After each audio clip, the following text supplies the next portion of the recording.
Maintenant, c'est le ministre de la Justice lui-même qui est mis en cause. Ouverture d'une action, pas encore une action disciplinaire, mais d'une instruction de justice pour aussi un détournement de la construction d'une prison. Des millions encore. C'était des millions, maintenant encore des millions et des millions. Et qui les poursuit, c'est le procureur général, près de la Cour de cassation. En fait, le ministre de la Justice, que le président avait dépêché pour redresser cette justice, pour soigner cette justice, maintenant, ce sont ceux contre qui s'était pris, qui reviennent sur lui. En fait, vous avez dit une justice politique ou bien vraiment une volonté de redresser les choses et de nous engager dans un état de droit. Voilà pourquoi je vous ai toujours dit que moi, quand on fait des analyses, je préfère être très lucide. Vous savez, ces ministres qui s'est illustré par s'apparenter un peu à la propagande, c'est le ministre le plus médiatisé du pays. Il était dans tous les bords. Il a pris. On n'est pas seulement arrivé à cela. Vous savez qu'avec ces ministres, semble-t-il, juriste, qui a été avocat de surcroît, il a même pris, il a voulu remettre en cause le F92 pour dire que non, dans 3 mois, on ne sait pas jusqu'à ce jour combien d'années avec cette décision. Donc, la précipitation a toujours été l'indice de l'insuccès. Mais ici, on est dans une situation, on peut comprendre que l'arroseur arrosé. Oui. Les gens qui ont estimé que lui, il était le champ de la gouvernance, la bonne gouvernance. Mais aujourd'hui, on se rend compte que il voulait seulement flouer les gens alors que lui-même était dans une situation inconfortable et qui aujourd'hui, avec le temps, se révèle que ces messieurs-là n'étaient pas pour réellement réorganiser, améliorer la justice, mais lui-même qui s'attaquait à la criminalité, aux criminalisations économiques, il semble que lui-même, je parle d'il semble parce qu'il est présumé innocent tant qu'on n'a pas encore rétabli sa culpabilité par les instances judiciaires compétentes. Mais très souvent, vous savez, en droit, on dit présomption de l'innocence. Quand il y a présomption de l'innocence, c'est qu'il y a aussi présomption de la culpabilité. Donc, les deux. On ne peut pas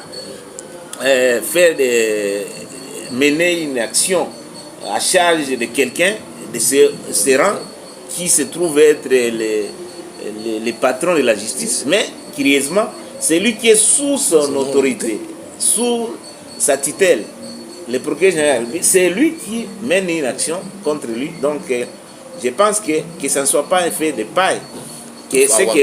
Parce que nous sommes habitués à des sensations. Or, moi, je sens, quand on est un homme d'État, il faut s'abstenir de sensationnel. On veut réellement que les choses se passent froidement, qu'on sache réellement que ce marché public, comment il a été obtenu sans qu'il y ait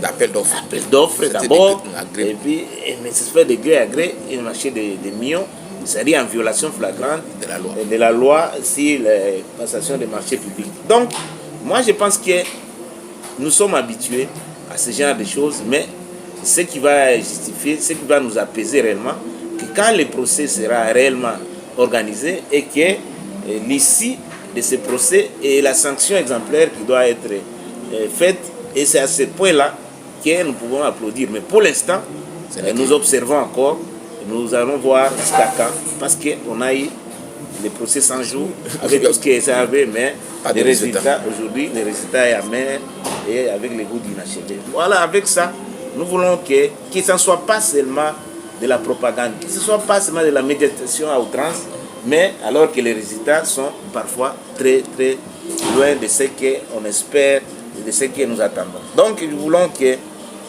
tout se passe selon les règles de l'art et que les droits soient réellement dits sur base des faits et des allégations portées à charge du ministre de la Justice qui à ce jour est présumé innocent, mais il est aussi présumé coupable parce que quand on est présumé innocent, quand il y a principe de présomption, donc il y a aussi principe de culpabilité. Présomption de culpabilité. Professeur Nico Meyonga, en fait, le procureur général près de la Cour de cassation, est-ce qu'il se réveille tard? Il y a eu beaucoup de cas de détournement. Maintenant, il vient. Est-ce qu'il y a quelque chose qui le pousse? Est-ce que ce n'est pas son conflit avec le ministre quand le ministre l'accuse d'avoir accumulé de l'argent acheté des palais à Bruxelles? C'est à ce moment-là qu'il trouve qu'il faut vraiment s'apprendre à ces messieurs.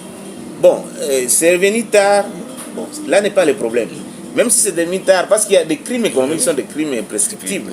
Bon, peut-être qu'il peut se défendre en disant qu'il voulait d'abord documenter les faits. Et maintenant, j'ose croire que le procureur général après la Cour de cassation, il a vraiment documenté pour que demain, qu'on ne vienne pas nous dire que non, il y a non lié.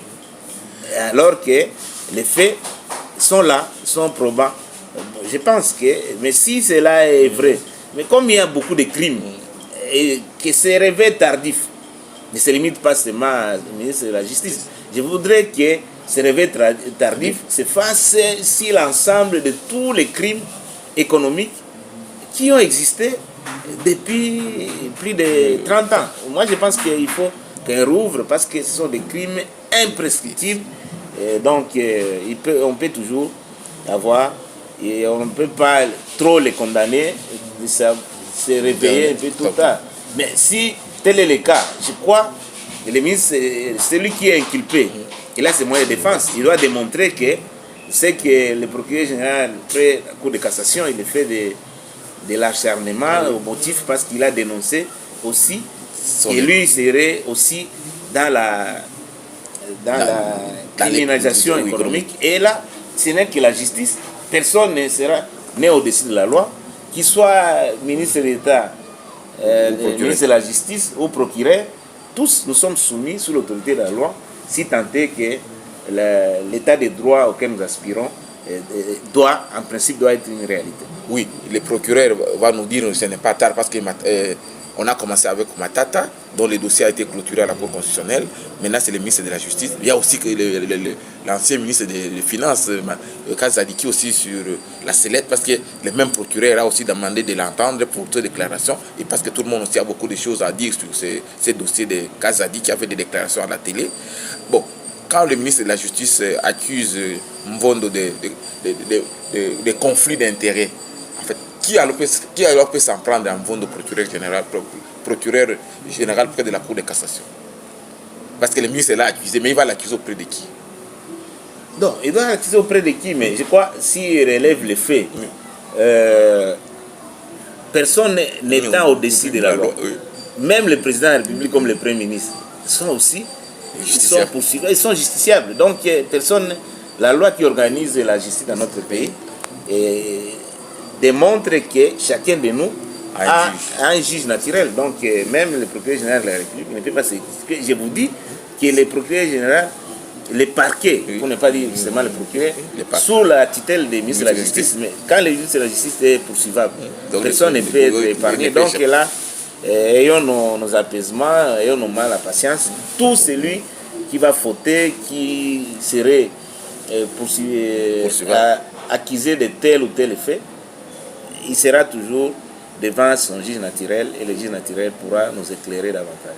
Donc, vous avez dit, on excuse au procureur général parce que c'est un dossier, il faut le préparer, il faut le consolider.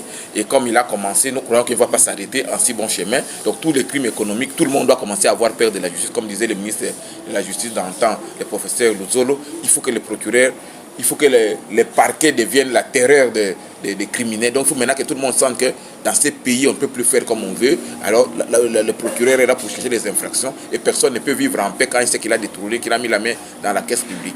Non, je rectifie tout de suite. Je n'excuse pas le retard des procureurs de la République. Et ce n'est pas, on ne veut pas que les procureurs soient dans la torpeur. Mais sauf que j'ai dit, bon, c'est tard. Mais comme il s'est réveillé, mais je ne lui demande pas de continuer à dormir.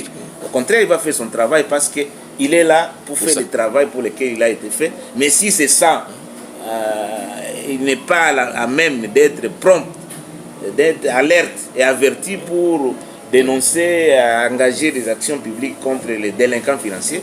Je pense qu'il peut passer la main, sinon on peut mettre quelqu'un qui pourra être alerte. Nous voulons une justice alerte. Il faut que les délinquants financiers soient inquiétés. Il faut qu'on arrive à assainir l'environnement financier et que la criminalité économique, que la corruption, le détournement soient des choses qui doivent être bannies de l'environnement économique. Ainsi, ça pourra créer des éliminations et les gens comprendront que quand on fait de la politique, on ne vient pas pour s'embourgeoiser. Mais si la justice, elle est comme on le constate aujourd'hui dans la torpeur. Non, ça n'augure pas des perspectives heureuses quant à l'état de droit, parce que l'état de droit sans la justice n'en est pas un. L'état de droit sans justice, c'est vraiment un véritable handicap.